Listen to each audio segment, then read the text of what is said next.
Don't know if we're firm half or half plus one.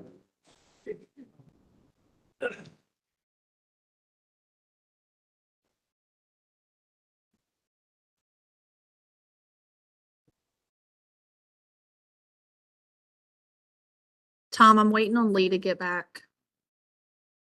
He's checking on Okay. forms too. Okay. He's checking on the quorum situation. Okay.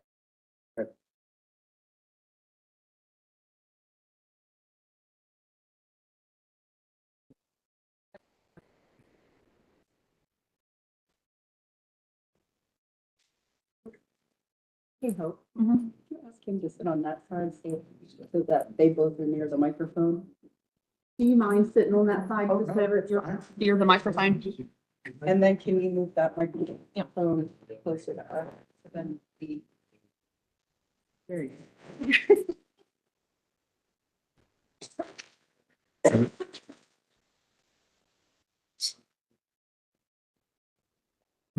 Thank you, Carlos.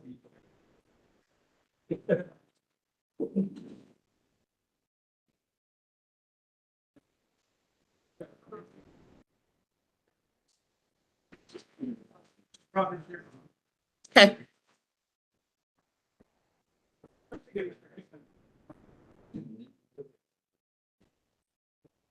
So we have 7 of them. Do you mind sitting over there so you'll be close to the microphone? Thank you.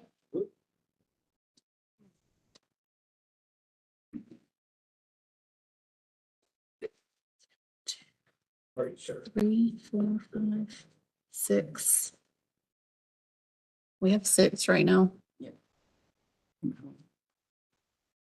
said it's 7. So 1, 2, 5, Openly. 6. Would you mind telling me? Would you mind who's in telling attendance? me who's in attendance? Brent's here. We have, Brent just walked in, so we have 7. we think we have 7. Tom, if you want to let everybody do quick introductions, that might help us. Just get on the record who's here. Okay, so what do we need So for what do we quorum? need for quorum? We need 7. Thank I you. think that's what we have. Okay. If that's what we have, I think we can proceed. Do we want to start with introductions, just so we know who's here? So we know who's here. That works. You want to start with people online and then we. Yeah, I'll just, first of all, I know it's gonna be a little awkward It's gonna since be a I'm little carrying this awkward since I'm meeting carrying this meeting virtually, and I appreciate you all being patient. Again, my name is Tom Again, Roller. my name is Tom Roller. I'm a chair, and I'm I'm the the chair. chair, and I'm the chair. of Finfish.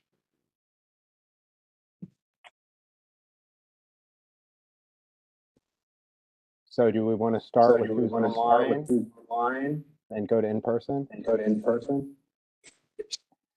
I'll chime in. I'm Dave Menzie. I'm Dave from the Menzie, Raleigh area. from the Raleigh area. Retired educator. Also Also marine biology also background. marine biology background.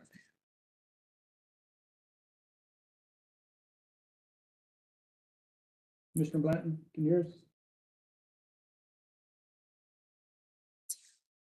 Sorry, Mike Blanton, Marine Fisheries Commission, commercial fisherman up, in the northeastern part of the state, out of Elizabeth City.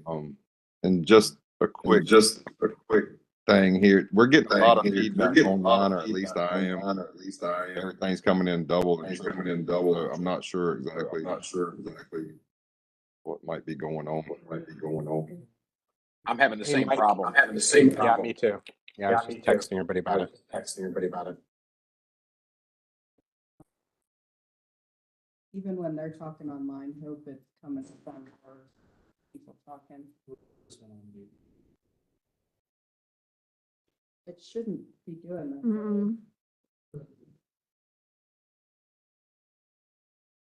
don't know about y'all, it is very distracting and difficult, when it comes in right after you talk. Now? Can you hear us now? I can hear you. Oh, and I'm not getting an echo. Okay. Okay. So that's better? I'm gonna let everyone else Yeah, weigh in the echo online. cleared up on my end as well. Yep, it's good on my end. Perfect. Awesome. All right, I'm gonna get Mr. Powell to start and we'll just work our way around the table. Alan Powell. Retired fish biologist. Bill Tarpley. Brent Fulcher. Randy Proctor. So that's all the, 8 now. Eight.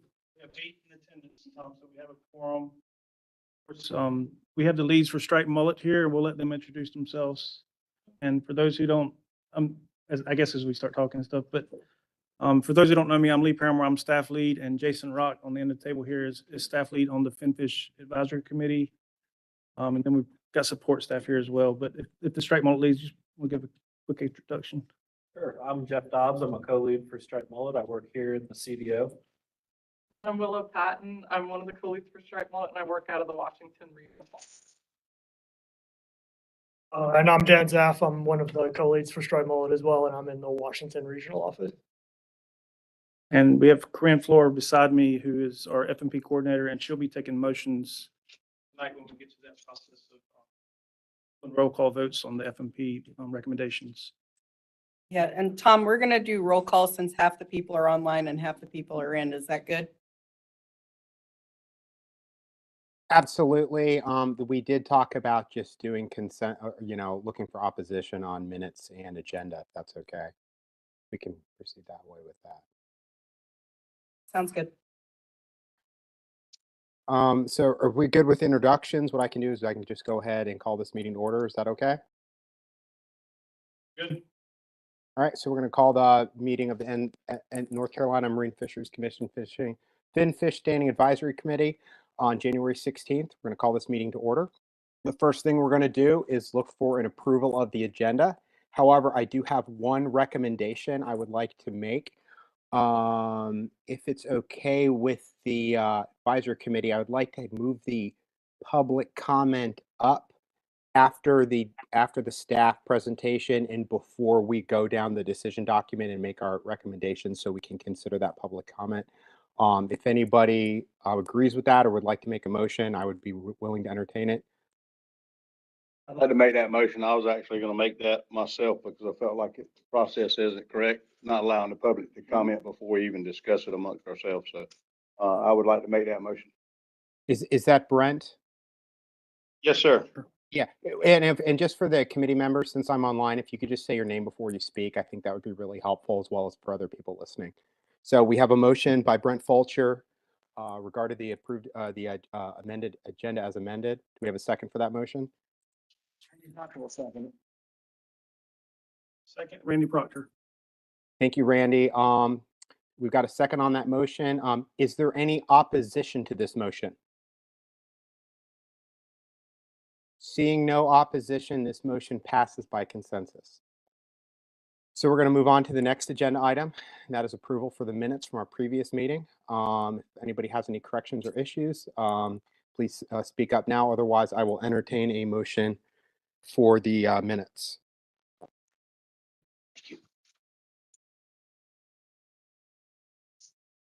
Anyone? Minutes? Motion by Jeff Buckle to approve the minutes. April meeting. Do we have a second for that motion? To approve the Second minutes? from Dave Menzie. Thank you. With a second on the table, I'm looking for any opposition to this motion. Is there anybody in opposition to it?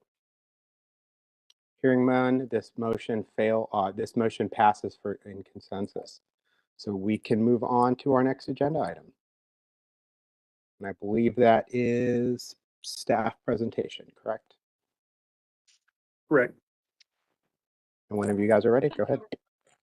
Yeah, they're going to give us a summary, Tom, of the kind of walk through the decision document, I believe, go over some of the management options. Yeah. Go ahead, Willow. I'm sorry. We were just gonna quickly go through the decision document so that people know what's in it.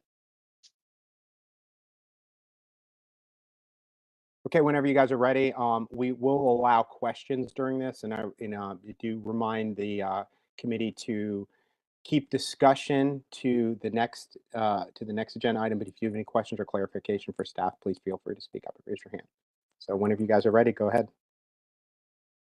If you look at your decision document, there's some background information just about the stock assessment and how we got to this point. Then there's a review of supplement A and the season closures we had last year to end overfishing. Then you have a table of where we are in the FMP process. We're in the public comment period, and right now, the ACs are meeting to review the draft amendment. With the goal and objectives. And then we get into the management options and the sustainable harvest issue paper. So we have options listed for a size limit that are explored in the amendment. For minimum and maximum size limit options, we have season closure options. We have some trip limit options, they have the 8 closures. And then we have a table of combinations of measures, including the division's recommendation. And then we have some stop net fishery management specific for the stop net fishery. Willa, do you mind just speaking up a little bit? They're having a hard time hearing you. Sorry. And then we go into the seasonal catch limit options. Our adaptive management framework that we're recommending. And then we go into the recreational fishery options. So that's what's in your decision document. We'd like to remind people that at this meeting, we're recommending management. We're happy to answer questions, but we'd like to focus on not going over the stock assessment again. And just to note, we do need a 21.3 to a 35.4% reduction in commercial harvest relative to commercial landings in 2019 to rebuild the striped mullet spawning stock biomass. So that's where all the options presented in the decision document fall within that. And that's what's required statutorily to rebuild the stock.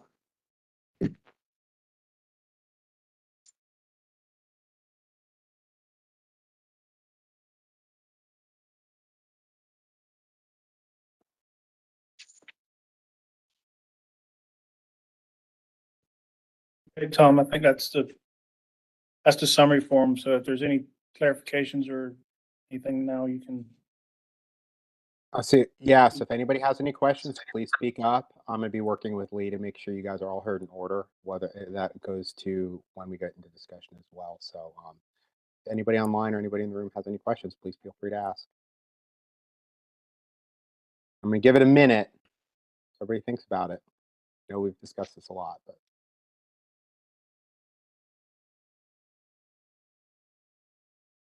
Jeff Buck will have any questions. Go ahead. In the sustainable harvest part of the document, where it's the 21 to 35% reduction in commercial harvest needed. Then it says the division recommends a permanent reduction of 35% to increase the probability of rebuilding success because of low recruitment observed in recent years. And so I was just curious, I know you don't want to go back over the assessment, but is that still the case with recent updated recruitment indices?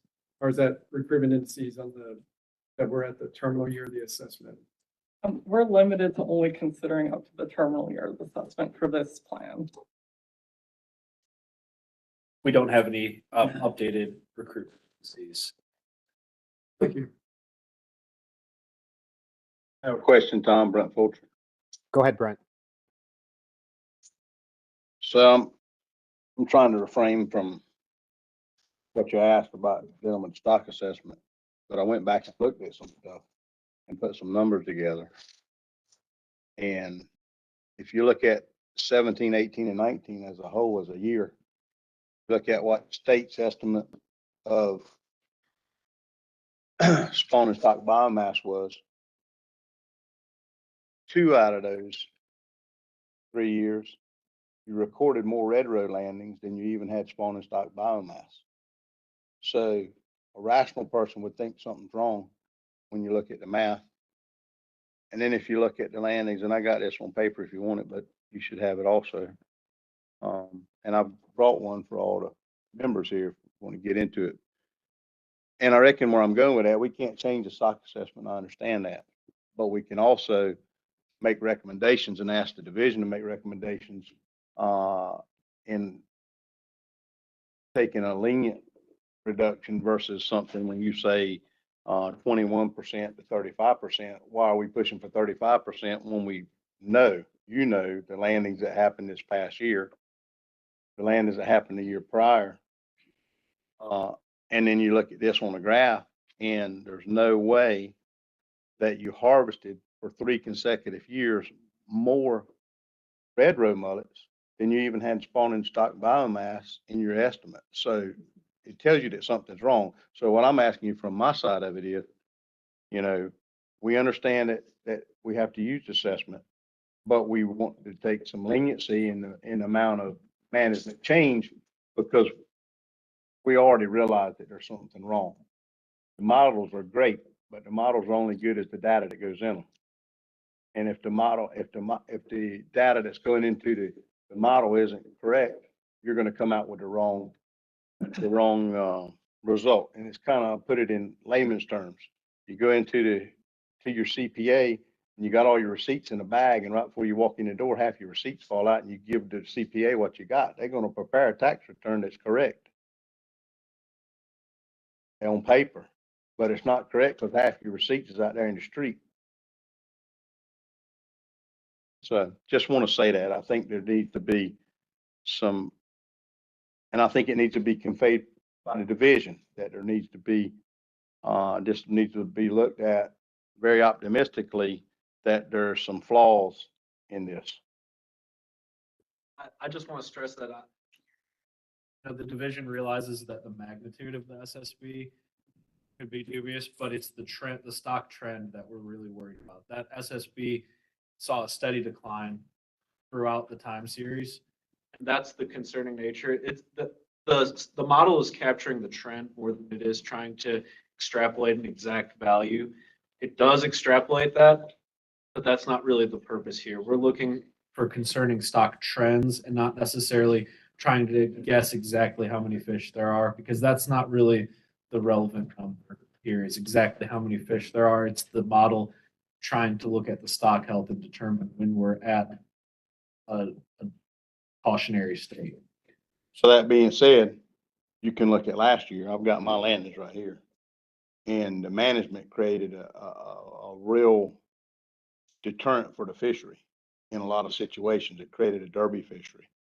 But my landings from my own facility were within 3,500 pounds of the previous year at the 10th of November. And the previous year, from the 10th of November till the end of the year, I landed 110 more thousand pounds. So I'd have been 107,000 pounds in addition. And I turned away fishermen that I could have took on because the market conditions that had been created by the derby fishery that was established by the management. So you would have had the biggest season that would have ever been in this state last year. And you're going to tell me that the stock assessment says that we're worried about the size of the fish, but yet your population that we actually saw on the water and harvested a portion of was the biggest year class ever had in this state. And I guarantee you that everybody that gives you public comment is going to tell you they saw more fish. I mean, the beach crew caught the most fish. I packed them. 76,000 pounds in one swipe. 76,420 some pounds, I think, 450 pounds. In one swipe. The more they ever caught in their lifetime in one swipe. So, in fact, there's got to be some, when this is looked at, I understand we have to make a management change, but I think it needs to be on the very low side of the pendulum because I think there's so much uncertainty in this stock assessment. Anyway, I'm not beating it any longer. I want to give everybody else opportunity. Yeah, and you can absolutely make a motion to that effect. So yeah, Brent, I mean, I'd be happy to entertain any motion to that effect, particularly once we get into the discussion section of this. I mean, you have some great thoughts there, and I think we should revisit them. Do you have any other questions for staff now, while we're kind of in that question side of things? I do have one when, if no one else is ready to, if no one else has any other discussion points. That Got a hand up, Tom. I was just gonna mention that, Mr. Chris Hickman from Hatteras Commercial Fisherman has joined us as well online, so we're up to Okay. 8, but, Mr. Tarpley in the room here has a question. Bill Tarpley, Okay, great. I also have the concern that Brent is expressed in going through the data. And I understand that we need to look at the downward trend very critically. And I think that is extremely important. But I think that there is a discrepancy between the data that we're seeing with the numbers of fish that are harvested and what the stock assessment is. As Brent was saying, there's a problem there of some kind. And I don't know exactly where that puts us, except that we need to look real hard at the stock assessment while we're trying to make recommendations for reduction. If that makes any sense.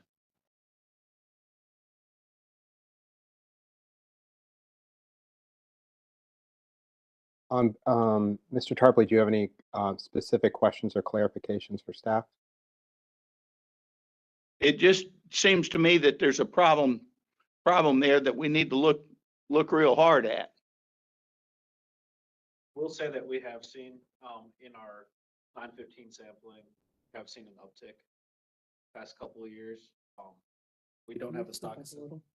Can you speak up a little? Yeah, we have seen an uptick in the 915 survey, which is what we used as the independent survey for the stock assessment. But we don't have a stock assessment, an update to tell us what that means. Does that mean that there's been stock expansion, or does that just mean that we saw higher abundance? We don't know if we've exceeded the threshold or if we're starting to grow the SSB back towards the target. We won't have those answers until we can run an update. And the earliest that we could do that is after the 2024 year. We'll have all of that data. So we would run it sometime in 2025. If we have stock assessment staff to do so, that is our goal. But we can't change what the stock status is without updating the stock assessment. So unfortunately, we are bound to 2019, but your recommendations can take into account what you've seen. And also, I'll point out that the adaptive management portion of the plan takes exactly that into consideration. So management now needs to be between that 21 and 35. When that update is completed, then we can look at things based on the adaptive management part of the plan, which is laid out a little bit in the decision document and also fully in the plan.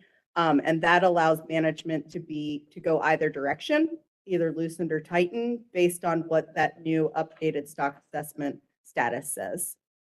Could you give an example of what in the past, how this has worked out with, like take, for example, red drum, where adaptive management have modified. Am I making sense? Well, I mean, adaptive management red drum's not. I'm just using that as, Well, I mean, I'm saying historically, is there any evidence that this works? Where you say if it goes one way or the other, then there's going to be some new regulations or whatever put in place? So, Is there any historical basis for that? so the only plan so far that we've had that has had adaptive management that has been used previously is striped bass. And so we base that on the striped bass stock assessment. And that is how we changed the total allowable catch over the years with striped bass. So that is the main one.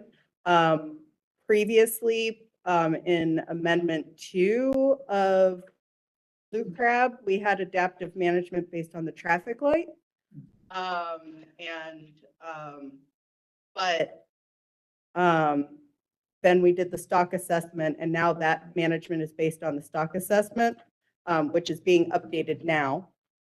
That's fine. Thank you. And so that's it's kind of a newer item in our fisheries management plans, having the adaptive management in to be able to have this ability when the stock assessment is updated. I was just curious about how it worked. Did it work in the past or whatever? And you said not to ask questions about the stock assessment. Is that what I understand? We're willing to answer questions, but we'd like to focus this meeting on recommending management, discussing the management options. Can I ask just one simple question? I'm just curious about. P915, was that appropriate for estimating the abundance of schooling fishes? Your review felt that it was. No, I'm talking about the biologist. How do you feel? I feel confident in the stock assessment results.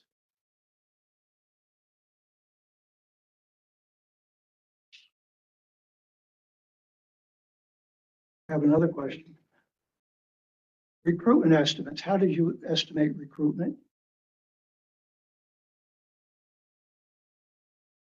So I can jump in here. So we don't have an independent survey that's used to estimate recruitment. The recruitment for this was estimated by the stock assessment model. How could it do that without data? So I'm not a stock assessment scientist, so there's only so much I'm going to be able to explain about this. We have age data from the model that tracks cohorts through time. So my understanding is it backtracks it to estimate recruitment in any given year.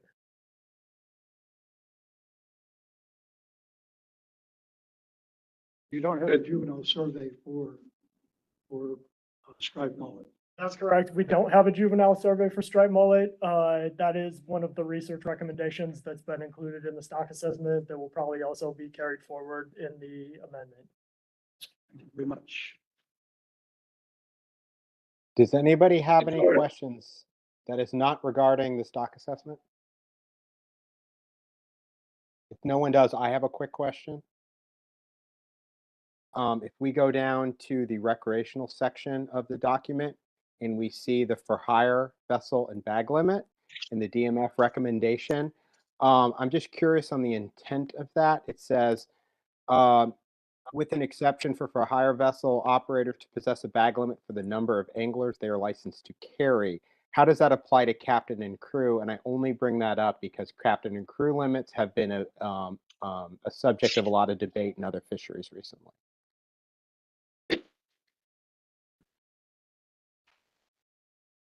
The intent of that was so that captain could harvest bait before the trip, and everybody on the boat would be able to possess their bag limit. Okay, so when you say everybody, you mean captain and crew in addition to, I'm just trying to get clarification on that language I'm probably going to bring this up at the commission meeting or in advance of that. I just was looking for clarification on the intent of that division recommendation. We didn't specifically have an intent in that regard. So that was not something that we specifically discussed for this. If you have a recommendation. I mean, I'm going to leave it up to this is, to the advisory committee to discuss, and I try not to weigh in on that. I was just bringing that up for discussion points. I guess my secondary question is, to possess a bag limit for the number of anglers they are licensed to carry, that also sounds like, to me, that you could possess that bag limit whether you have one customer or the 6 you're licensed to carry on your license. Does that make sense? Is that the intent of that? As a for-hire captain, if there were no regulations, ideally, how many baits would you like to carry on your boat? I mean, I have actually very little opinion on that. I think this is fine. That's not what I'm commenting on. I'm just trying to understand what this language would mean if we were to recommend it. So when I read that, it sounds like I have a 6-pack license, right? I can carry 6 customers. What this sounds like to me was that if I have one customer, I can keep 6 people's limit Or if I have 6 people, I can keep 6 people's limits. Does that make sense what I'm saying? That's what I'm trying to just get clarification on. Yeah, Tom, the issue here, and why it's worded in this way is that, from the advisory committee meetings that we had for the fisheries management plan, they discussed needing this bait prior to starting the trip. And so from a Marine Patrol point of view, they needed to know what that limit was then that that person could have. And so this is the way we kind of keep up doing that. Because nobody would be on the boat yet, possibly when Marine Patrol went to talk to them. And so that is the gray area there, on this one.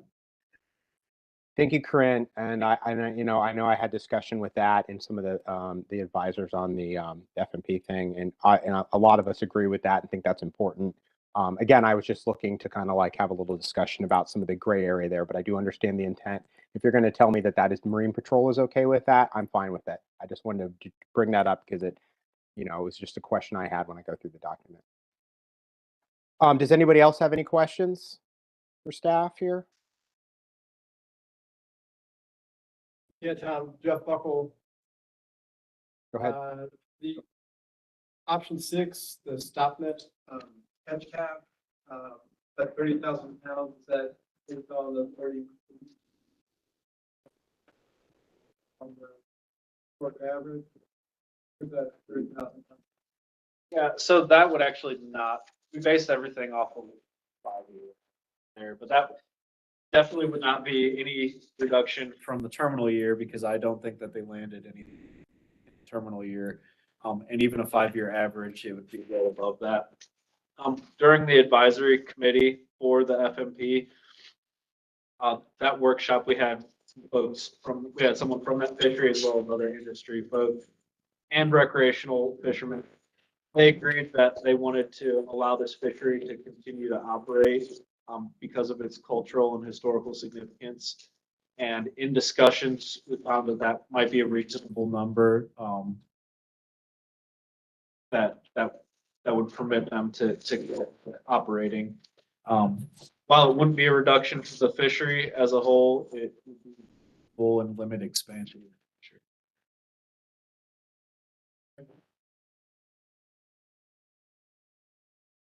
Thank you for the question and answer. Does anybody else have any questions?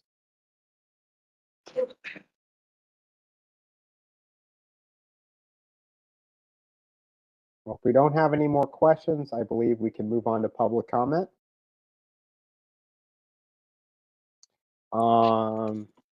Last I heard, we had 5 people signed up. I'm sure that can change, and if anybody else wants to comment, we can allow that. For public comment, we're going to do a 3-minute comment, and you will get a 30-second warning when your time is up. And once you get that warning, just be respectful of everyone in the room and try to wrap up your comment if that's possible. And if you could come closer to the table, so that the people online can hear you, they're going to hear you through the speaker that's on the table. Hope's going to move that a little bit closer. Tom, if it's good with you, I'll just call out the names as we go through it. Absolutely, Lee. You take the ball, man, and go. So the first name I have is Ken Siegler. Thank you, Mr. Chairman. Got concerns about a particular recommendation from the division being 5N. Just a couple of things there. One primary being is a hard closure date, November, for the southern part of the state. What that does is it would put the full bear weight of 100% reduction from this proposal on the backs of fishermen in the southern part of the state. We don't think that's fair at all. Second, I'm reading through the FMP. It says, a statement from the FMP says, although spawning may occur into March, microscopic examination of gonads indicate that most gravid egg-carrying females were reabsorbing oocytes after November. So the fish that we will be catching in November, it says most gravid females, those fish are not going to spawn. They're very unlikely to spawn. And we're wondering how that plays into an investment return application. In other words, we're investing so much into it, time and money into it. What are we getting back out of it? And the answer is we're not going to get any young of the year out of it because most of those fish are not going to spawn. The second problem with it that I see is that are we double counting on the SSB when we say, well, we had a reduction? Are we recounting those fish that came after the closure and adding them back to the SSB? If we are, then there's a problem. And I think being that there are issues with 5N, I believe the division should withdraw that. My second comment or second part of my comment is with respect to a preferred option 5A. If you examine option 5D and option 5F, the only difference between those options is a 50-pound allowance on Saturday and Sunday. And then what that renders the difference between the two options is 1.6%. So with option 5A, Saturday and Sunday closure, you have a 25.7% reduction with a Saturday and Sunday 50-pound limit, which would allow the spot croaker in the summer fisheries to take place. Otherwise, we're going to be throwing a bunch of fish away. And market can use those fish and needs those fish. Thank you. Ken, next speaker is Mr. Glenn Skinner. Thank you. Glenn Skinner. First thing I want to do is touch on Brent Falcher's point earlier, and I know everybody's kind of tired of beating on this stock assessment, but when I looked at those last 3 years of the stock assessment, and like Brent said, this fishery is unique in that we can identify mature females on trip tickets. The only fishery I know where you can actually identify mature females by trip ticket. And when you take those last 3 years of the stock assessment and you start looking at what we harvested, there's no doubt in my mind that we harvested more females than the stock assessment said existed, which we all know isn't possible. It just can't be. You can't harvest more than out there. So we know that spawning stock biomass, mature females, are more numerous than this stock assessment estimated. If not, landings could not have increased. Matter of fact, we wouldn't have a female left in the state because these fish mature at age 1 and 2. We didn't have any recruitment according to this stock assessment in 17, 18, 19 because we caught all the females. And every juvenile spawned prior would have recruited in there before 2019 and been harvested. So we've only got males left in this state according to the stock assessment. And we all know that's not right. You know, they've touched on the fact that they're looking at the trend rather than the spawning stock biomass. But if you know the spawning stock biomass is higher than what this stock assessment says, the question is how much higher? Because that overfish status is determined by spawning stock biomass. Now, we could still be overfishing that trend, but you take the whole trend and move it upwards, this stock may not be overfished at all. Overfishing could be occurring, may not. I don't know about that trend. But the question is, where is that spawning stock biomass? And to me, the only way to answer that question is look what happened in recent years. They're seeing an uptick in their data. We're seeing an uptick in landings. They haven't mentioned electrode fishing data, which was not included in the stock assessment, but they are seeing massive catches. That tells me that the spawning stock biomass was much, much higher. We had one successful spawn. Either way, we've got a ton of fish.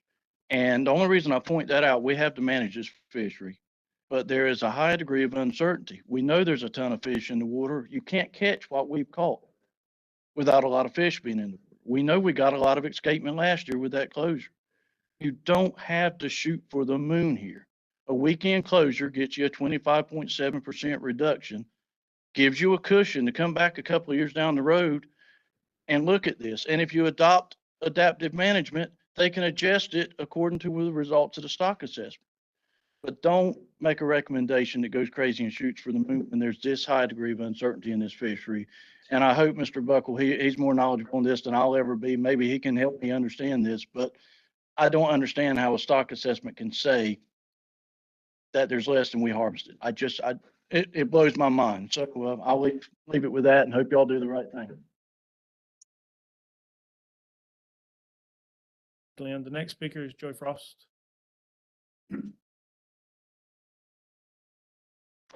Chairman, ladies and gentlemen, my name is Joey Frost. I was appointed to that mullet committee this summer, and we had a lot of discussion about what we can do to alleviate the problem. I was asked, now I'm with the StockNet crew, I was asked, what is the number that when I go fishing is my bottom line, no money made? Now, I don't understand how I can go out there, 30,000 pound limit, which, and let me get this. If we use the same strategy we did what we caught last year, that 30,000 pound, if I caught it the same day, because when we start, we don't get the same price we do when we end. So we caught them November the 4th, and our average, if we'd have brought that 30,000 pound to Brent Foster Platinum, would have been $13,700. After that $13,700 established, we had to pay crews, men that work with us, that's got trucks. We pay them to haul the fish to the market because we don't put fish in our boats. We put fish in the truck because we fish off the beach. We take them to the market. That's a percentage comes off the top. The next percentage we go is the owner's share. Well, there's 6 of us that work at beach that still own the gear. We take a 33% hit on the side to pay for the expense to get that started. After we do that, that rest of the money is divided. Now listen to this, is divided amongst 21 men. Get that in your head, 21 men. That 21 men is gonna have to share up about, well, I don't know exact that number, but right now, if we win, that 21 men will make $365 the whole mullet season. Now you see where I'm at about it, because here's another thing. When I told you that number, it was monetary money. I have got to go this year, possibly if we can get by, if we had money, but we got somebody had the money, we would fix some more net. I got a boat I got to repair. I got a boat I got to make a new one because she's rotted out. And that number come back to what I figured was about $3,750. After we get our 33%, that number was $3,850. So we went, and then we got to get the tractors fixed. I got a 75, 80-year-old tractor. You've probably seen them on the pictures. I got to get them fixed. I had to get a batteries every year. I got to get alternators every year. I got to put a radiator on one that's $800. If I don't have enough gear to go. So that 30,000 pound is way out. And if we're going to do anything, I want to go with that weekend closure. But if you keep me at 30,000 pounds, you have technically run me out of business. Because my men behind me said they can't go for 350, putting gas in the trucks and doing all the things we got to do. We can't do it. So if you continue to push this 30,000 pound, my crew is stopped. So I hope you do the right thing for us and do that weekend closure. Thank you much. Frost. Next speaker is Jeremy Skinner. Thank you. Jeremy Skinner, commercial fisherman. I'd just like to address the committee, and if you look at page 8 and 9, I'd like to recommend option 5A. In addition to option 10, the adaptive management framework. Along with that, you'll get the 25.7% reduction that I believe will be enough with the trends we're seeing. And it'll give you the option to reevaluate in a couple of years, and hopefully it'll work in our favor. But if not, if we need to increase the production, we can do it then. Also, I'm a stakeholder in this fishery. This past year, we had record landings. I agree with everything Mr. Fulcher and Glenn said, and the biggest issue we had was handling the amounts of fish we were catching. The schools seemed to be larger. The fish seemed to be larger. We're using larger sized mesh nets. So I do think that that is skewed.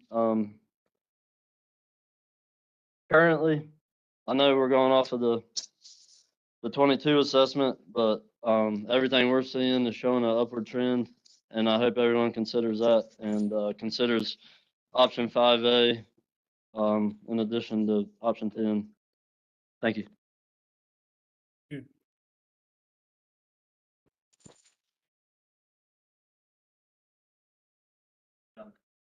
Back.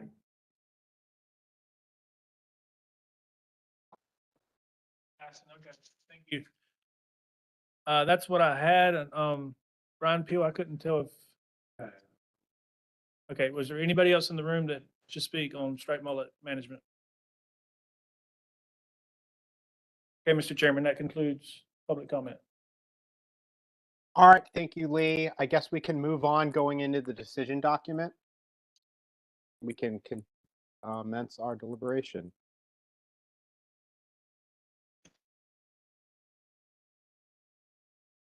So I am going to look towards staff here, particularly how to start this, because in the sustainable harvest section, the management options, there's a lot going on here and there's a lot of different ways we can go. So, you know, I'm going to entertain anything that any motions or anything that the committee wants to go. So go ahead.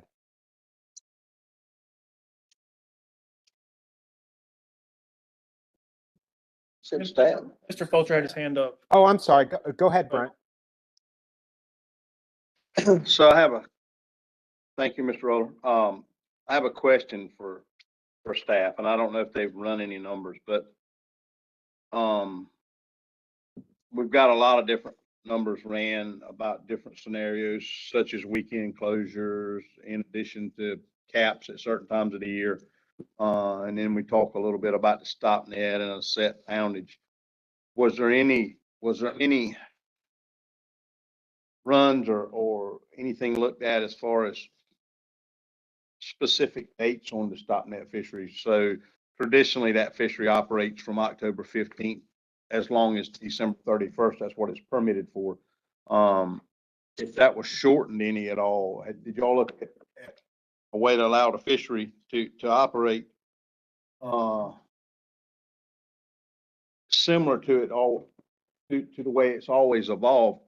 I heard Mr. Frost say maybe that they might could live at weekend closures or no harvest during the weekend, but he said that he couldn't live at 30,000 pounds. And I think when, you know, people look at a number, there's a lot of ways to look at it. I think the terminal year that y'all looked at, they only harvested 19,000 pounds in the stop net. So year before last, they didn't land one fish. Last year, just one set, they landed 76,000. There's no guarantee of what they're going to do, but they have a fixed cost to put that stop net out. And as those fish migrate up and down the beach, at certain times they get there and they school up and they have the opportunity to harvest those fish. They never know. They have a guess, but they never know how many fish are there, because if they'd have known how many fish were there this year, they wouldn't have caught them, because I'd have told them I wasn't handling them. And I think they'd probably tell you that, because they called me and they told me they had about 40,000 pounds. And I told them I didn't know if I could handle them because we had so many other fish. And when I say so many other fish, the day they called was the 2nd. And between the 2nd and the 3rd, I landed 143,000 pounds of mullets in a 2-day period. 76,000 of them were theirs. But I probably would have told them no. Joey was heard screaming up and down the beach when I told him I didn't know if I could take them, and I decided to try and handle them. And it worked out because the temperature fell and we were able to handle the fish. And if that was been 20 degrees warmer, we'd have lost part of those fish. And a big problem that occurred in this fishery this year, as you heard me mention earlier, was the way the fishing practices of fishermen were changed. in the Northeast, those guys started fishing a couple days before the buyers even started buying roe mullets. They were putting them in coolers. The water was warm. There was big volumes of fish caught. They didn't ice them proper. The transportation got backed up. They couldn't get them to the cutters quick enough. The fish soured. And after about 7 days into the season, one of the largest buyers in this state pulled out and didn't buy any more fish. So next year or now, when you kind of look at the numbers, it's going to really be skewed because you're going to take most of these dealers' numbers and they're going to be off from the year prior. My numbers are larger in theory than they were the year, but we had a different buyer. We managed to pay good attention to how we handled our fish, and we got the capacity to handle them, but we were at maximum capacity. It was all we could do to handle them. And I know it's hard to convey that and for you to understand it, but if I kind of put it like this, if you can go do something whenever you want, you do it at your pace. When somebody tells you that you got to do it in a set window and that's all you got, whether it's 20 days, 40 days, 15 days, you're going to go because you feel like that's all you can do and you can't spread it out. You can't operate the way you want. Well, that creates a lot of problems on infrastructure and capacity requirements. And a lot of these companies weren't able to handle them. Fortunate for us, it fell kind of in between a little lull that shrimp were down a little bit, our ice capacity was up, and we still were pressed to the wall to get through this, but we managed it. And again, I really stressed that if he'd have told me he had 76,000 pounds, I'd have told him not to bring fish. But it worked out. And when I think about how they operate, next time that they call me, they might think there's 10,000 pounds there, 15,000.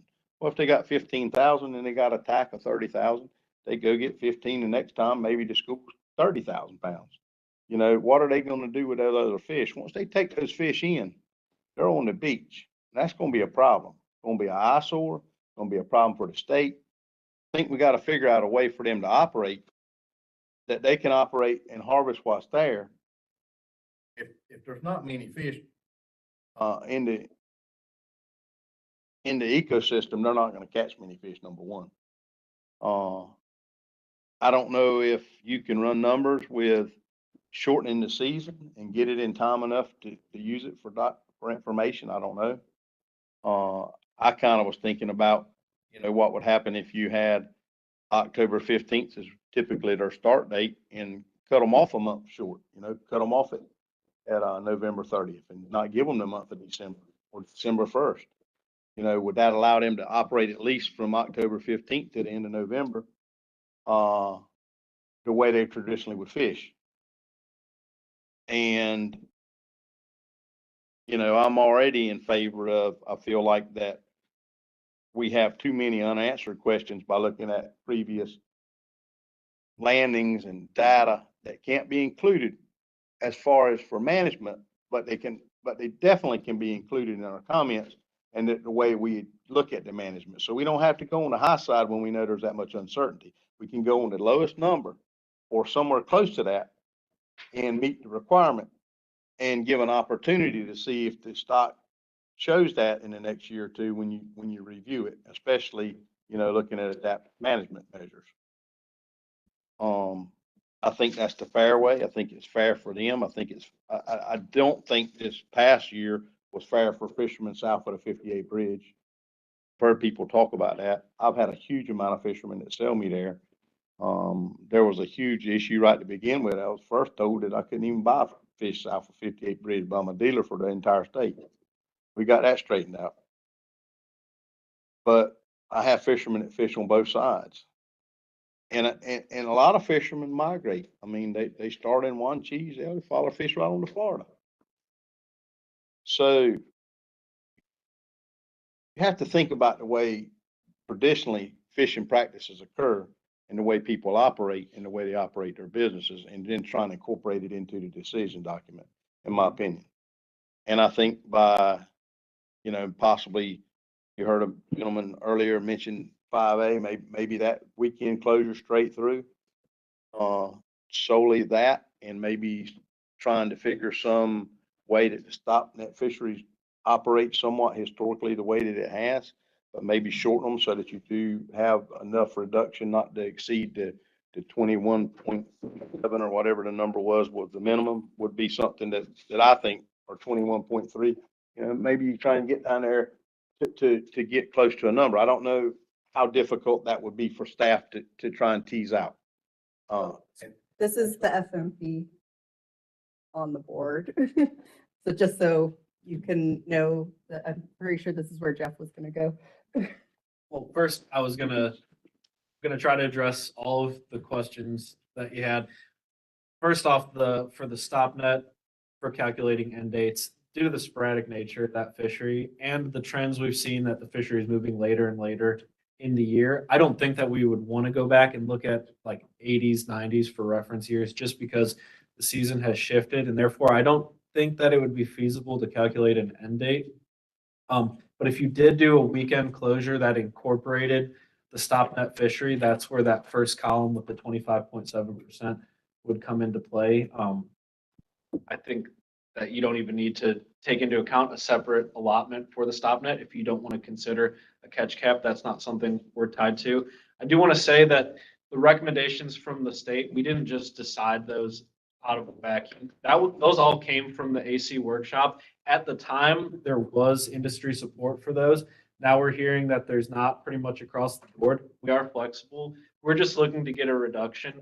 We're not trying to force these combination management measures on you. That's why they've gone out for public comment. We are open to any of these new ideas. To address your issue where last year it kind of turned into a derby fishery, that's exactly why we're looking for other management options. We fully recognize that we did create that derby fishery, but it was a stopgap measure meant to be a blunt implement to stop the bleeding, so to say, on this already overfished stock. So we are completely open. We've heard from the industry that hard stop dates are not something that they're interested in. We've also now heard that it seems like a catch cap for the stop net fishery is probably not something that's going to work. And we are open to moving away from that. We're just looking to get a reduction to try to rebuild the stock. And that's kind of where I was, but how do we, that's why I was asking, how do I formulate motion? What date in there is going to get us to see 21.3, because you can't do anything that's going to be less. I understand where 5A is at 25.7 without. I do want to note to that point, notoriously day of the week closures have recoupment issues throughout the season. So that means if I tell you can't fish Saturday and Sunday, naturally the fisherman's behavior is going to be to adjust his fishing schedule when possible. And yes, I know during the row season, everyone is wide open. There's only but so many days you can go. That's where we will realize some reduction, but inevitably we're not going to realize a full 25.7% reduction from a Saturday, Sunday closure due to changes in fishing behavior. But we should hopefully see something, lower, but still substantial from that. That's why I would urge you to not go try to shoot exactly for 21.7, especially with the day of the week closure, is because with recoupment, we probably aren't going to get what we're looking for. So as a fisheries manager, what would you want recoupment in the most? Just in my mind, you would want it in your spawning stock biomass. So you just said that more than likely you would probably get more reduction during the roe mullet fishery than any other time during the year. That's where you would want it at anyway. I mean, a farmer wants to retain his cows and kill off his bulls. He don't want to kill all his cows and just keep bulls in the field, because if not, his cows are going to die off. Yeah, I think biologically, absolutely, we want to protect the fish during the roe season. I think that has more biological benefit. You're correct there.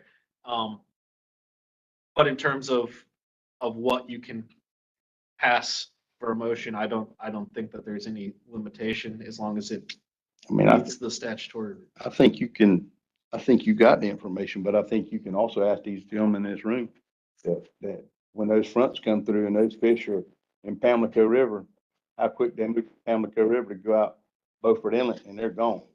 And they're on that beach and if it's rough on the beach, they're offshore. So the stop net ain't even got an opportunity. They're 3 to 10 miles off that beach going south. And, you know, so yeah, if that front comes through on a Thursday and starts to push those fish and they can't fish Friday and Saturday, you're gonna have a hell of a lot of escapement. And that should actually help your biomass more than anything. But anyway, what I need to hear from you is what point in time on the stop net fishery would help us achieve over 21.3% based on a Saturday, Sunday closure on the rest of the fishery. So you would already, that first column on the reductions for the table, that's if we were to just put that Saturday, Sunday closure across the board, including for stop net fisheries, we would achieve 25.7. Am I off base? Is that what you're asking me, or am I missing? Okay, I just want to make sure. So if we put a Saturday, Sunday closure in and leave the Across stop the board. across the board, including the stop net fishery being Saturday, Sunday closure. If you put in a 30,000 pound trip or catch cap for the stop net, you actually reduce your reduction. I know it's counterintuitive, but because we would have to assume the fishery is going to prosecute at that same level, going to catch 30,000 pounds, then that would be more than they caught in 2019, substantially more. So you would actually have less of a reduction. So if you leave the catch cap out, you would actually get a greater estimated reduction. But the 20, again, for clarity, the 25.7 is with the stop net fishery having a Saturday, Sunday closure also. Yes, it would be across the fishery. There would be no specific management for stop net in column one, first column of it. And that would be at 25.7 and your base is 21.3. So you have a little buffer there.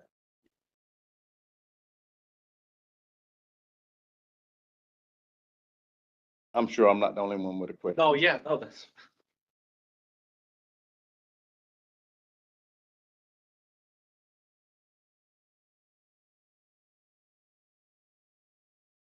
Not seeing any hands, Tom.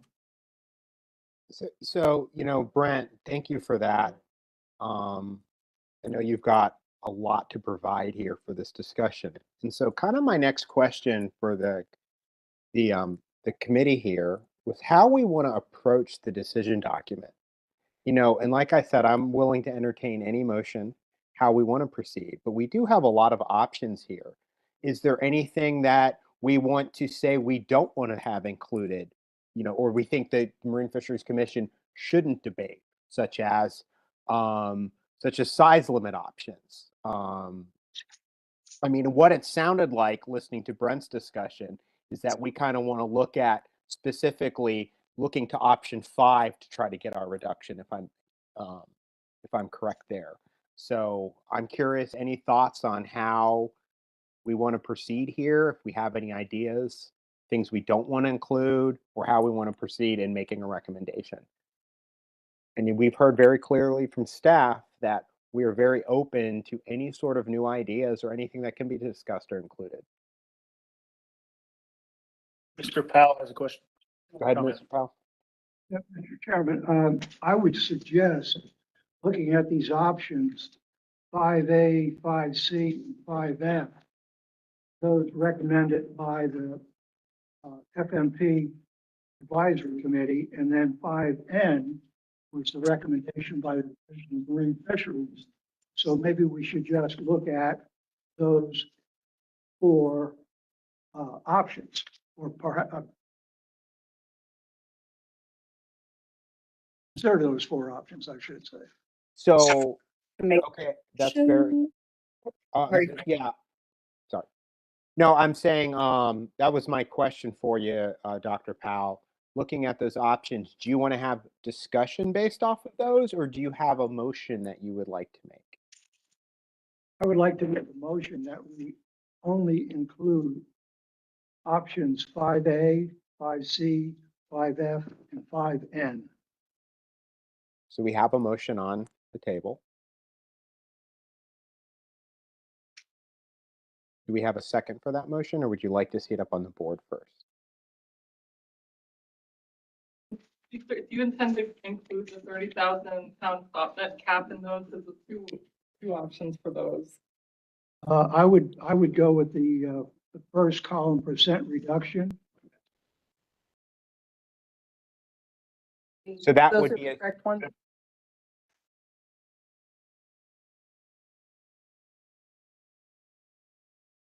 I would get a 25.7% reduction, 28.5, 29.3, and 5N would be a 36.9% reduction. So your recommendation with your motion is to not have a cap on the stop limit fishery, just to make sure we get our schematics right here. Right. Just have a Saturdays, Sunday for the 5A, C and F, Saturday and Sunday closures. And then the DMF would be 5N. So yes, a motion, consider 5A, 5 without the stop net cap. Do you like the motion, Dr. Powell? If that's proper, yes. Okay. Do we have a second for this motion? I'd second that, Tom, Bill Tarpley. Thank you, Bill. So this motion is seconded. Is there any discussion on this motion? Lee, I'm going to look for you to call on hands, if that's okay. Okay, you have one comment. Mr. Fulcher has a comment. Like to make a, either a friendly amendment to this motion or a second motion, whichever the most professional. Well, that's motion. up to you, Mr. Fulcher. You can make a substitute motion, or you can ask for a friendly amendment. So I'll leave it to you how you I would want ask to proceed. We'll ask for Mr. Powell maybe for friendly amendment to start with, because I think with all the uncertainty in the fisheries stock assessment, you've heard it here in this room, we've talked about it. It's not been just talked about here, it's been talked about everywhere.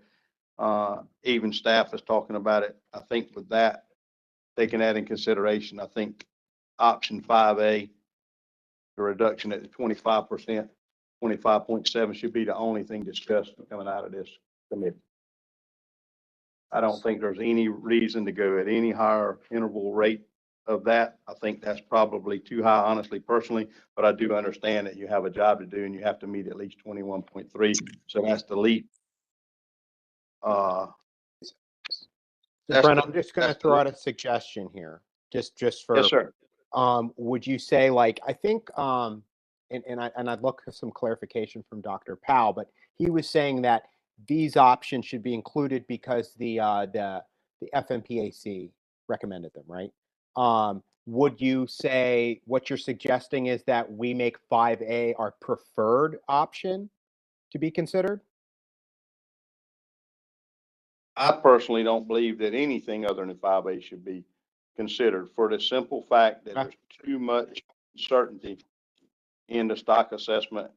You can't land for 3 consecutive years more fish, just red roe alone, than in your estimate of your spawning stock biomass. It's not physically possible.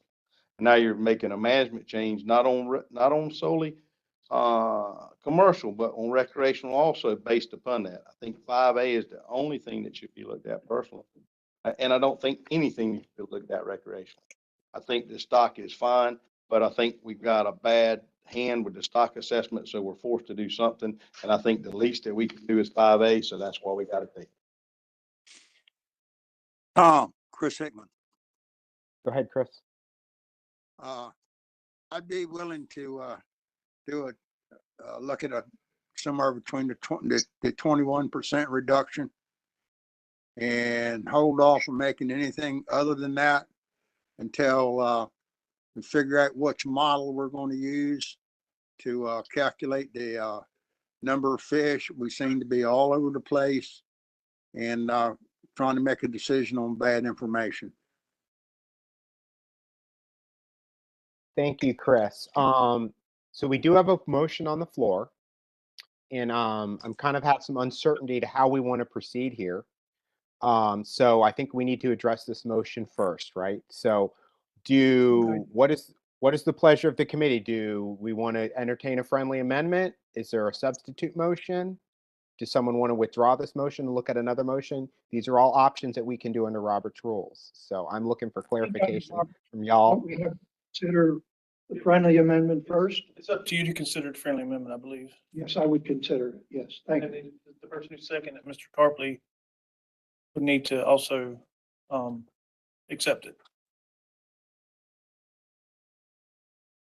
So, just gonna go down here. So we're just taking that and making it 5A? If they both accept. If Mr. I- Harris, Only if Mr. Tarpley goes along. Yeah, Just Mr. so that I can do this and then Mr. Tarpley can see. I agree, there's a awful lot of uncertainty in the stock, but I'm not sure that we ought to take any of the other off the table while we're going through this. So if you're, what I'm taking is that you're not agreeing to this friendly amendment, correct? Correct. Okay, so I'm looking to staff to how we proceed, being that the seconder to this motion is not agreeing to the friendly amendment. no expert, but I think you go back to the original motion now, Okay. and either consider the original motion or you have it in it with substitute motion. I'd like to make the substitute motion. Substitute motion by Mr. Fulcher. Go ahead. All right, so I'd like to make substitute motion to the original motion that the Finfish Committee only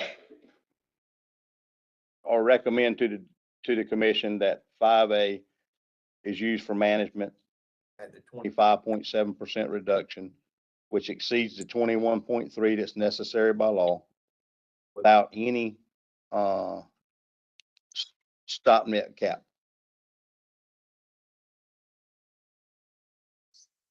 And I'll get a rationale anyway, even though we done talked about it 1,000 times if I get a second. I'd like to second that motion. Proctor? Yes. Mr. Proctor seconds. Make that a little bit larger. It went wonky on me. Grimlin's got her.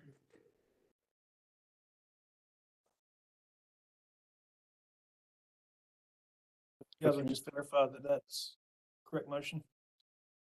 Are you happy with that motion, Mr. Fulcher? Yes, sir. I am. Actually, we kind of ended up with the motion dealing with some of the rationale. So we have a second.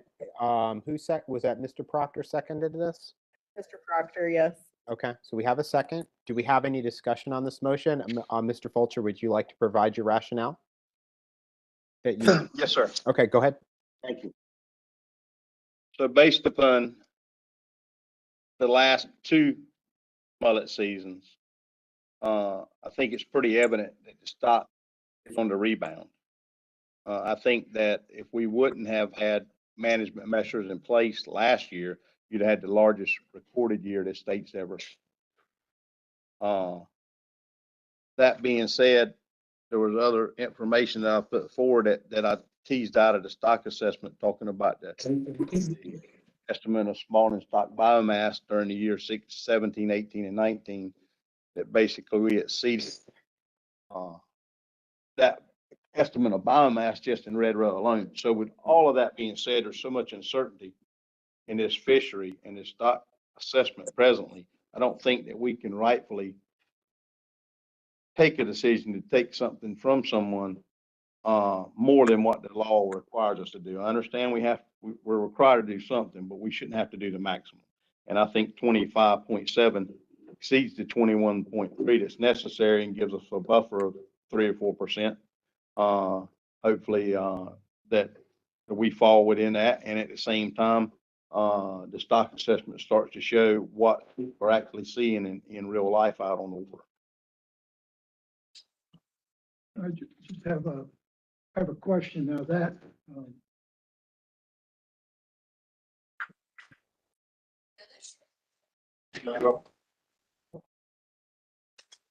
go ahead, I'm sorry, go ahead.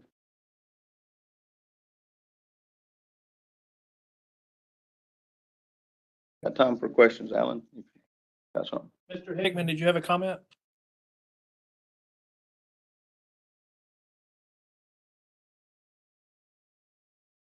That, I guess the question I have now, I'm sorry, that 25% reduction is the target, not the threshold. That is correct.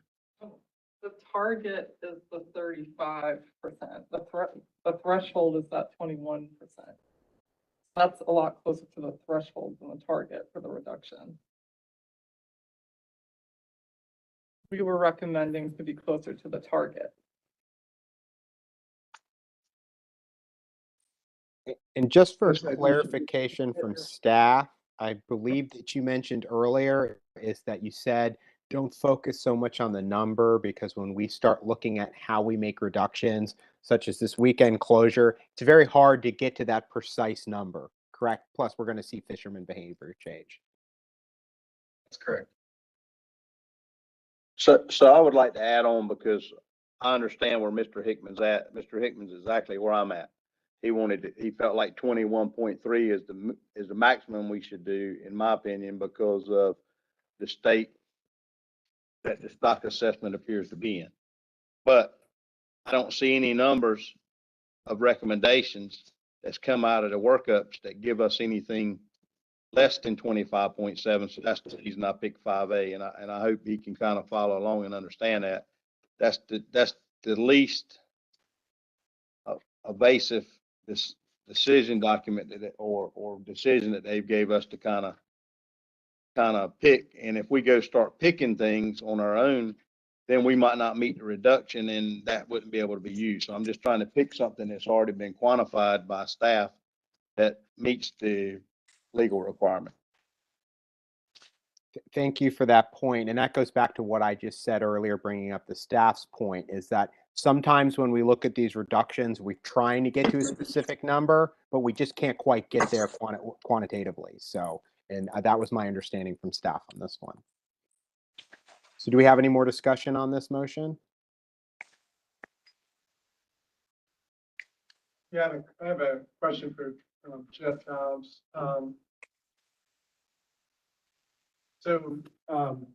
You're absolutely right on this, these taking the numbers and trying to say something about, well, this is the number that came out of the assessment and comparing that to the landings, because you are looking at the trend. To Glenn's point, that when they stock assessment to the, bias to this estimate of abundance is biased low, that target and those targets and threshold change as well. So if the model estimated a higher amount of biomass or numbers, then those reference points will go up as well. So those are all relative, right? Is that correct? Yeah, absolutely. So the trend is the concerning thing here, right? And so that's where, if we go, there's uncertainty.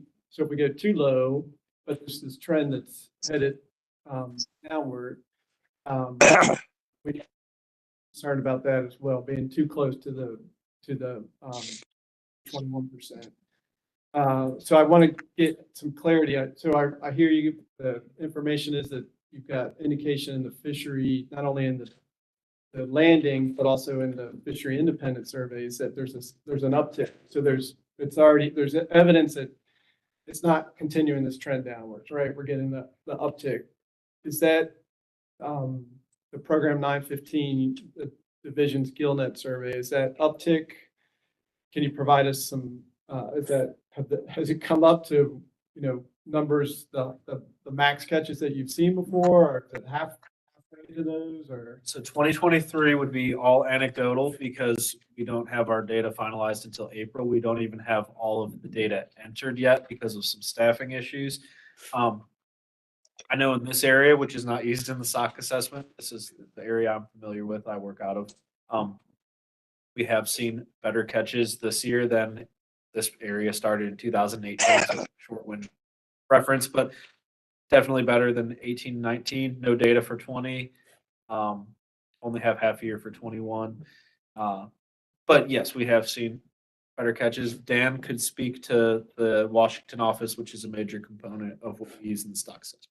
So the last year of data from the GillNet survey that was included in the stock assessment was 2019, and that was a pretty low year. We didn't have anything from 2020. 2021, we only had 6 months of data, but it was the 6 months that we specifically used for striped mullet, so we were good with 2021 data. That was one of the highest values that we've ever had in the time series. There's a couple values from earlier in the survey that were higher, but this was a pretty good year. 2021 was a pretty good year. 2022 was one of the lowest years we've had, which was disappointing to see. And then 2023, like Jeff said, it would be all anecdotal at this point, but there was definitely an increase, especially from 2022.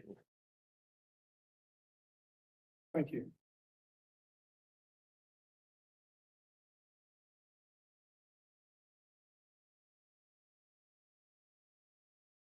Do we have any more discussion or questions?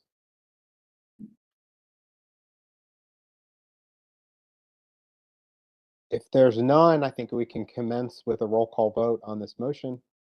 Last call for questions or comments, discussion.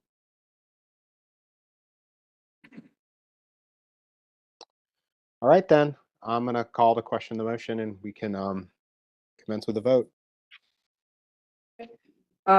Commissioner Blanton, Abstain.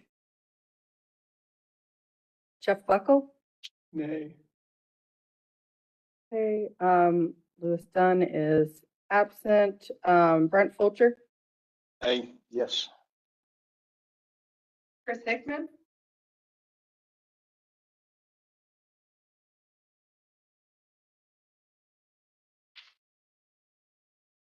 Yes. thank you, Mr. Hickman. Larry Lloyd is absent, David Mensa, Nay. Alan Powell, Yes. Randy Proctor, Yes. Commissioner Roller, Abstain. William Tarpley, Hey. and Scott Lee is absent, so 1, 2, 3, 4 to 3. Motion passes 4-3 to 2.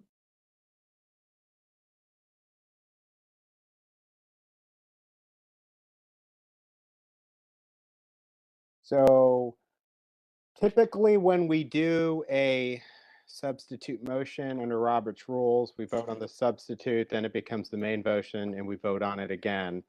I'm looking to staff as parliamentarians to clarify that, and then we can, if that's how we should proceed, we can do that. That's correct.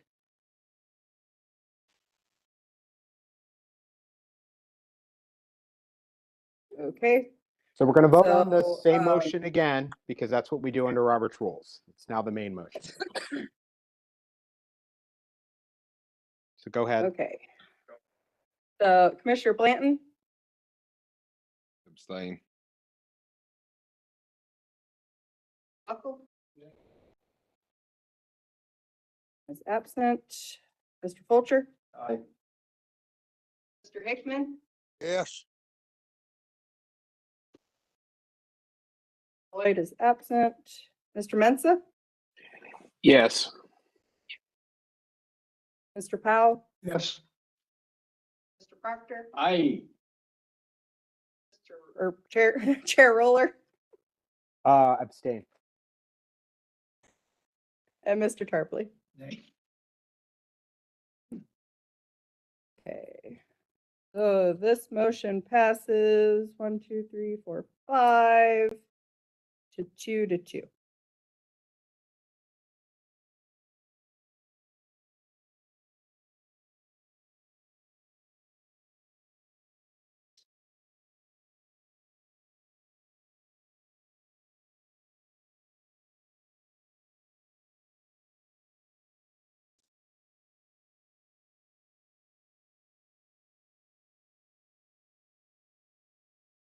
So that motion carries.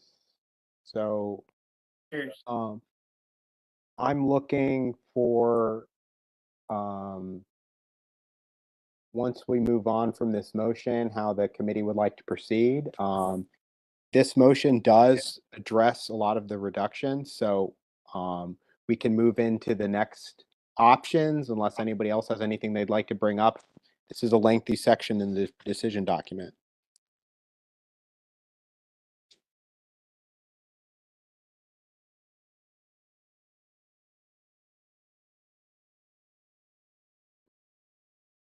So what is the pleasure of the committee here? Do we want to move on to section 6? Option 6, excuse me, the stop net fishery? Or do they feel that we addressed that in this motion? I mean, if we feel strongly about it, we can have a motion on it. So, Mr. Chairman, go ahead. Jeff, staff would like to have a comment here for a second. Absolutely, go ahead. So, yeah, you've selected your management option for the commercial harvest, but option 10 is still hanging out there, separate from the reductions, and it would just be the adaptive management framework that we have. This is something we heard. No, I'm saying absolutely. That's on my radar, and we're going to have to discuss that. I just wanted to make sure that we didn't want to address anything else or make any other motions, you know, after what we did there in those sections, just to be clear. Is there anything else we'd like to bring up? I mean, or do we want to discuss the adaptive framework management? Do we feel that we've addressed every other concern regarding the stop net? Is there any other motions we have to make, or any seasonal catch limits? Do we have any strong motions there, or area closures? So, I mean, there are a multitude of options here, things that we can consider, other recommendations we can make, and I just want to make sure that it's very clear that I'm giving, you know, opening up the floor for any wanted discussion by any members here.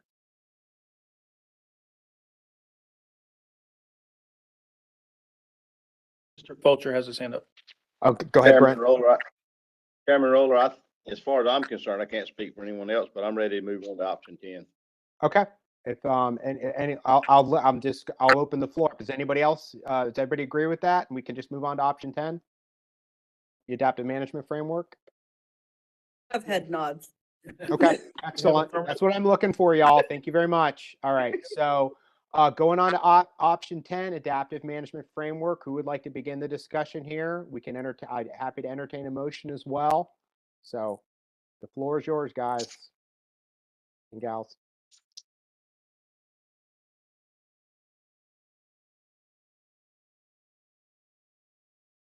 Chairman Rollers, Brent, I'd like to make a motion. All right, go ahead. To approve the division's recommendation of adaptive management for this fishery. And I'll be glad to second it. Second by Mr. Proctor. Thank you, gentlemen. We have a motion on the floor. Just to be clear, this motion is as you want it worded. Everybody okay with it? Good. Do we have any discussion on this motion? Is there any other rationale that you would like to, or discussion that you would like to put on the record?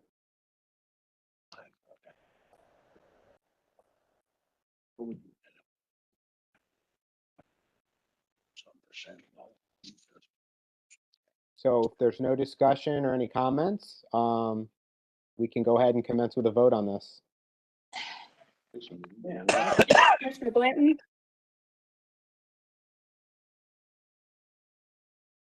Commissioner Blanton? Abstain.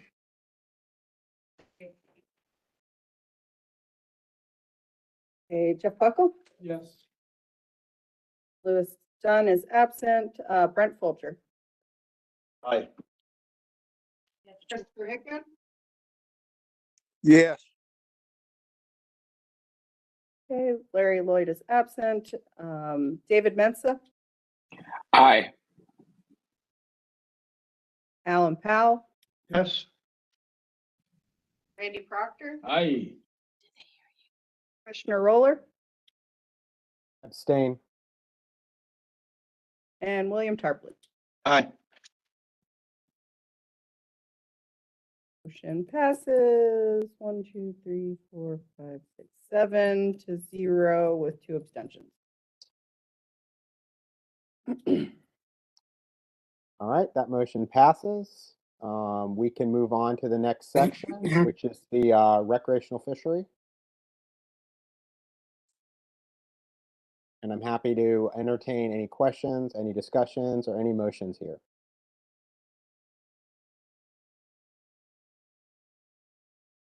And I remind everybody, there's two options here. There's the recreational vessel and bag limit, and there's the for hire vessel and bag limit.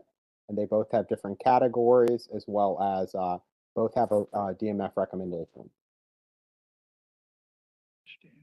Would like to know what the captains like to see.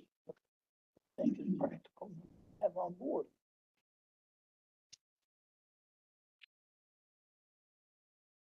That's the question.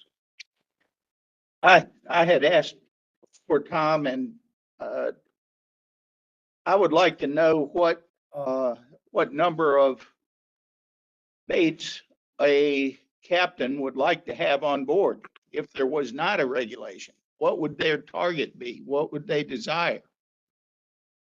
Oh, if we got man. any input on that? I think there was There's a put limit in- of baits yes, they're gonna yes. want to carry on a boat.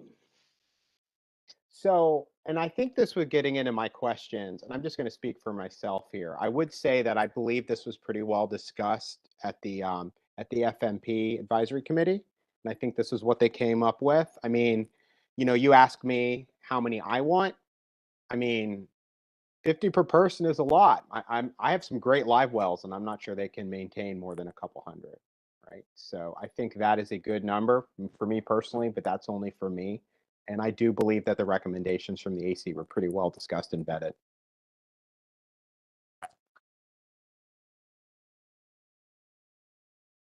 Though I would add that, and this is my experience as well as what was discussed, is that a lot of for hire captains will go out in advance of their trip and catch bait, and hence why they felt it was very important to be able to have that vessel possession limit in advance of a trip. I know that provides some gray area, but that would really be detrimental to a lot of for hire operations. Mr. Chairman, Go ahead. Willie wants to speak quickly. I just wanted to point out that the MRIP data suggests that most anglers harvest here. About 98% of anglers report harvesting 50 or fewer mullet per trip. Yeah, Mr. Fulcher has a. Go ahead, Mr. Fulcher. So I have a question for staff. I see option one under recreational vessel bag limit, status quo, but I don't see that for hire. Why wasn't there a status quo put in for hire? That would also apply to for hire, so no special management. Hire to go. So, right, just don't- but I thought they were differentiated because you've got them differentiated here, but They you, don't have to be. That second option is only if you would like them to be different. If you only vote for the one and not that second one, everybody, even for hire, goes by that first one. Chairman Roller, I'd like to make a motion that for the recreational vessel bag limit and the for hire vessel bag limit, the status quo is, the recommendation from our committee to the commission.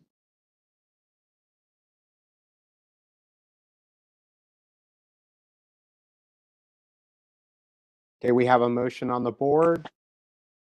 Is that how you want it to be worded?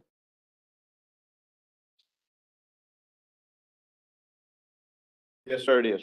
Excellent, thank you. Do we have a second for this motion? That's two. I'll second it. Second it again with the concept that as a percentage, recreational doesn't hardly make any impact at all. So why have status quo? Hammered in something that I think. Well, we can discuss, you can bring that up in discussion, and I think that would be a valid point to bring up. So do we have a second? I couldn't quite hear. Chris Hickman. Mr. Hickman, Okay, we have a second. We heard some good comments there. I'd love to entertain any discussion or comments on the record regarding this motion. I just, you know, as in y'all statistics, the recreational percentage, that it's insignificant. So why do we have to change something that really doesn't impact anything? I also want to point out that the majority of mullet harvested recreationally are white mullet, which are a different That's right. species than striped mullet that we are trying to manage here. Part of why we were considering recreational management was to prevent effort from shifting from the commercial into the recreational sector for bait. If we limit commercial, we're preventing effort from shifting to recreational. Could you provide some rationale on that, Willow? I don't quite understand. Part of the reason why we were considering recreational management was also to limit effort shifts from the commercial sector into the recreational sector. So like if we limit how much bait can be caught commercially, recreational people might catch more themselves. Instead of purchasing it, is what she means. Obtain it from someone selling it, then they would have reason to go out and catch more themselves. Hear you. I do want to add another part of the rationale is just that 200 seems excessive for any trip for one person. And we kind of wanted to put some more reasonable guardrails in place. So I I think, personally don't disagree with that, but that's that. Well, how would you manage the guys that are selling mullet as bait? They would be managed under the commercial management. Where they could have a load. They would not be allowed to sell recreationally, obviously. It would not be. So recreational and that commercial license to sell anything commercial, that's called. I see. So the only, like, just to clarify, and you guys fix me if I'm wrong here, we're not talking about a size limit on mullet. So somebody with, depending on what like a ruckle gear trip limit would be, they could potentially catch larger mullet, I guess, in a ruckle net, right? That could actually be, You could cast if you were to make it like a trip limit on the commercial guys, like for a season, like some of these options are, you didn't pick those, but yeah, I think the other AC did pick like a trip limit. It's possible the ruckle could allow them to catch, a larger fish. So Still not a big percentage.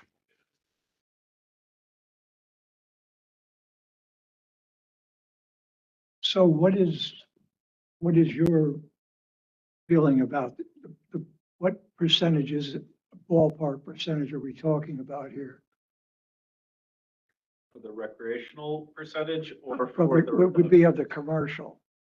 it's about, I think it's 3% the terminal year and around 5% over the time series. It was about 1 to 2% in the terminal year and about 4 to 5 in over the time series of the data.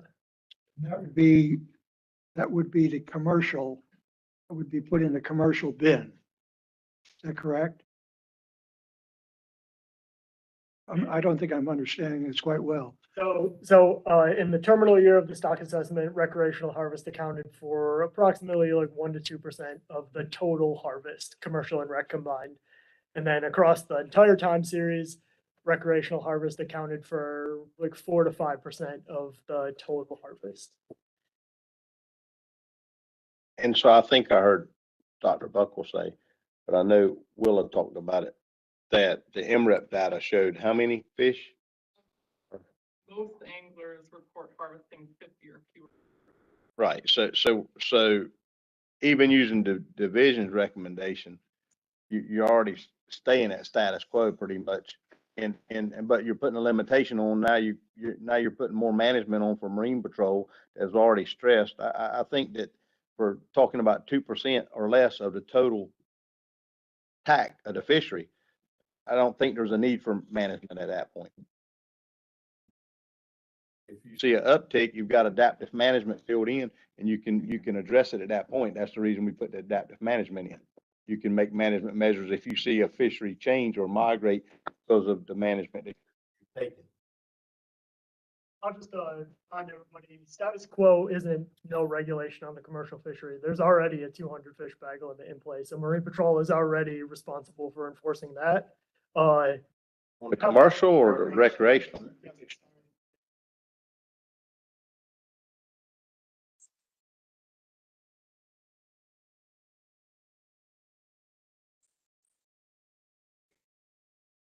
Good language. The adaptive management framework is that If it stayed status quo, because the bulk of the trips, no one over 50 now. But in the future, because of the shifting, you start to see this uptick in the recreational fishery that's concerning. Is there language in that framework that recreational that can be dealt with?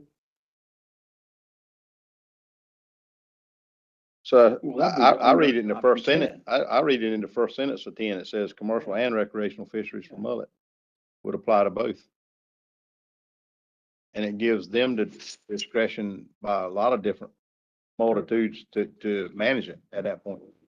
Are included.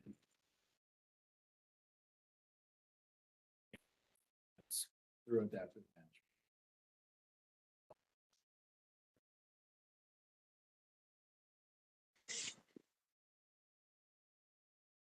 So, I guess probably explain this, and I'm not getting this, but what was DMF's reason for their recommendations for the reduction of bag limit of 50 fish? Because that's basically it's the status quo right now. It was to stop expansion in the fishery, possible expansion in the future. Which you say we'd go over into the commercial bin? No, what we're saying is if commercial is regulated to a point people don't have access to a bait, and there's no limitations on the recreational, there's a chance that you could have expansion in that bait fishery for recreational. And therefore, by putting that 50, which is already status quo, in place, we stop expansion, possible expansion due to changes in behavior. That was the theory behind it. Well, my understanding of that was just dealing with the recreational commercial license. Is that correct? Not the average recreational. I thought that's where Dan was going with that.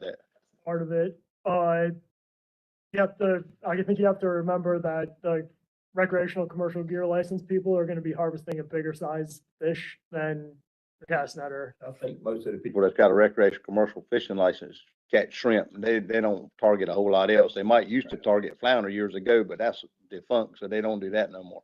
So I think the biggest species that you see targeted by that gear is shrimp to put in their freezer. They're not worrying about a mullet. Probably true. But going back to our rationale for recommending that, if there was limitations put on commercial harvest because of other recommendations that limited somebody's ability to or buy cut bait, there's nothing that would stop them from then getting a recreational commercial gear license and harvesting that 200 mullet that they're allowed to harvest. Is it likely? I don't know, but it could happen. I understand, but that's the reason you got adaptive management. So see that change, you got a tool that'll go address it at that point.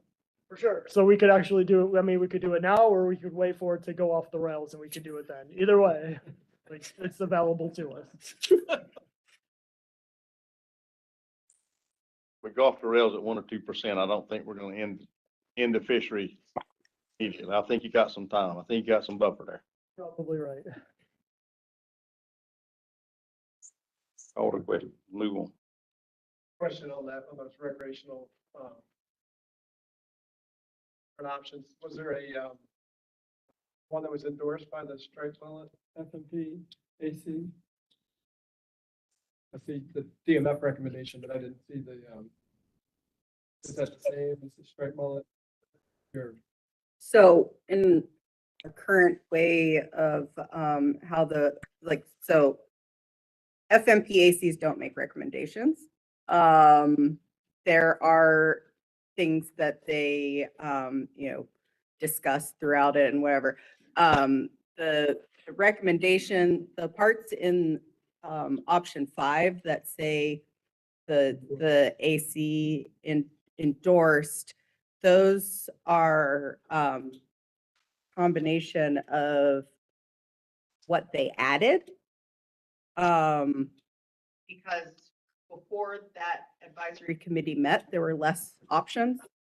And through conversations with them, those were added.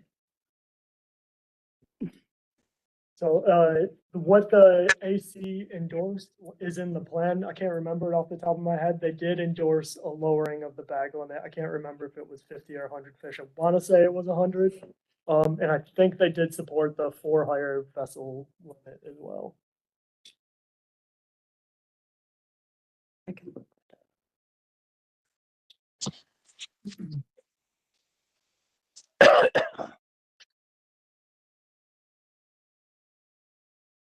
Wait a minute. I just looked at- Do we have any more questions or comments on that, or do we want to vote on this?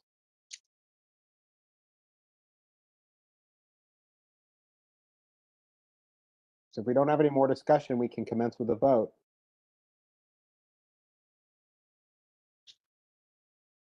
Okay. Let's go. Commissioner Blanton, Abstain. Jeff Buckle, Yes. Brent Fulcher, Yes. Christopher Hickman, Yes.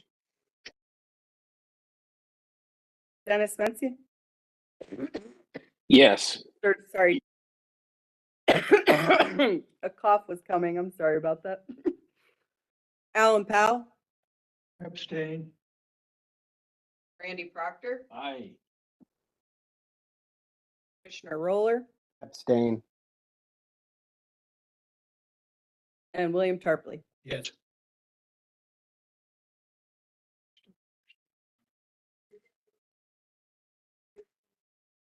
Percentage is so low. Would-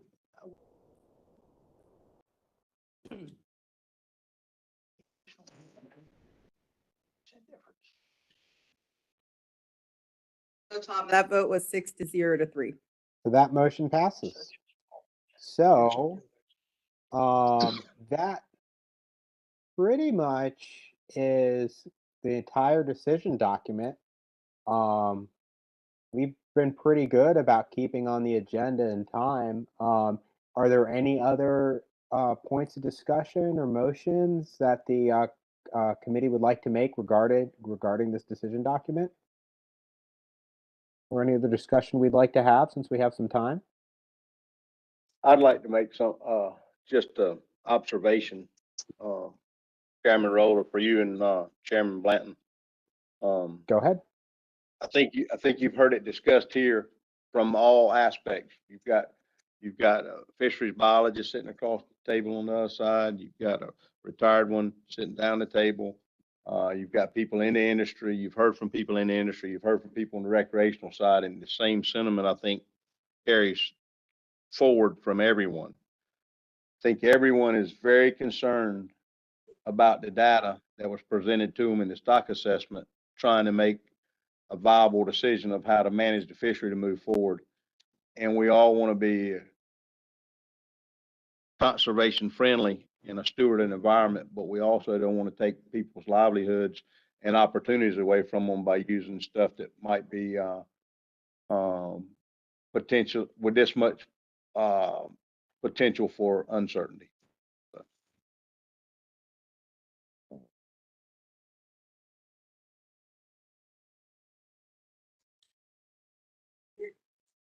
Thank you, Mr. Fulcher. Any other comments? Like I said, I'm happy to entertain any motions here if anybody has anything else they'd like to address, or if they think that we haven't been as thorough in our recommendations. I do think we've been pretty clear, but I'm happy to entertain anything else. And I'm not always this nice. I'm just kidding. No, you're out.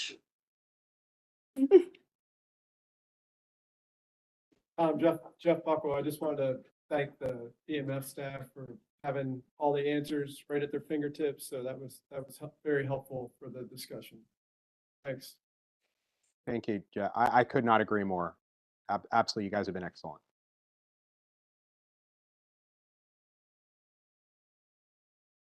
So if there's no other discussion or comments, I think we can commence. Does staff have anything else that we need to go over?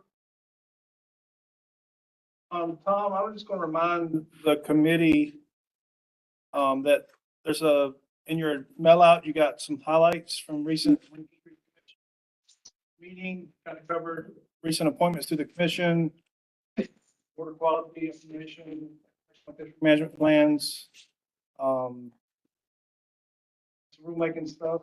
And so if anytime you have questions or anything, certainly can reach out to myself or Jason or any of the staff in here. And we'd be glad to help you if you have questions on any of that stuff or just questions in general. On March 20th, coming up, there's going to be a flounder symposium. It's going to be at the Convention Center in New Bern. So we would love for you guys, if you can come. It's going to be a daytime event. We're going to have researchers there from academia, from universities. They're doing North Carolina specific research on flounder. Staff will be presenting. We'll have posters and stuff out for people to interact with staff. So it kind of be all things flounder. We'll have a keynote speaker speak. Just kind of where we are with flounder research and what's going on with flounder. So that'll be an all-day event in New Bern. If you go to our website, you can Google Flounder Symposium, or Flounder Symposium. It'll pop up, but I'm sure with our communication through email and stuff, we'll probably get something out to you prior to that meeting. So just go check our website out or be on the lookout for that. I'm not aware that we have anything in April for this committee right now. If something does come up, we'll certainly reach out to you. In the fall, most likely spotted sea trout will be coming up for review. So the F&P for spotted sea trout will be at the place where we'll be looking for, the commission will probably be sending that, if everything goes as planned, commission will vote to send that at public comment, and you guys will get your chance to comment on that one the same way you are with this one, spotted sea trout. So that covers the updates that I have, Tom, unless there's a question from the committee. I'm not seeing any hands at the moment, but The phone numbers here at the CDO and at headquarters are changing. So if you have them saved in your phone, you might want to look on our website. There may be a new phone number for that person.